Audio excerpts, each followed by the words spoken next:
ಭಾಗ್ಯ, ನಾಗರಘಟ್ಟ. ನಮ್ಮ ಹಸ್ಬೆಂಡ್ ಹೆಸರು ಸಿದ್ದು ಅಂತ.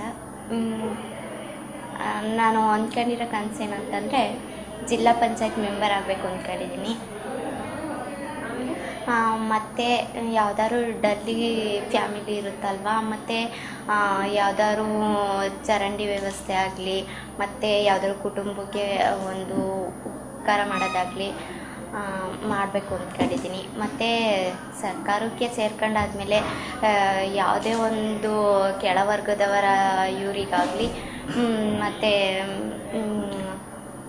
ಈಗ ಕೆಳಜಾತಿಯವರಿಗೆ ಕೆಲಸದ ಬಗ್ಗೆ ಕೊಡಲ್ಲ, ಆ ಕೆಲಸದ ಬಗ್ಗೆ ಆಗಲಿ ಕೆಲಸ ಕೊಡಿಸ್ಬೇಕು ಅಂದ್ಕೊಂಡಿದ್ದೀನಿ.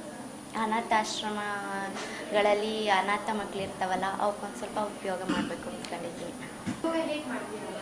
ಹೇಗೆ ಮಾಡ್ತೀವಿ ಅಂತಂದರೆ, ಅವ್ರಿಗೆ ಓದೋದಕ್ಕೆ ಸ್ವಲ್ಪ ಪ್ರಾಬ್ಲಮ್ ಇರುತ್ತೆ. ಅವ್ರಿಗೆ ಎಕ್ಸಸೈಸ್ ಕೊಡಿಸೋದಾಗಲಿ, ಬುಕ್ ಕೊಡಿಸೋದಾಗಲಿ, ಮತ್ತು ಊಟದ ವ್ಯವಸ್ಥೆ ಆಗಲಿ ಮಾಡಿ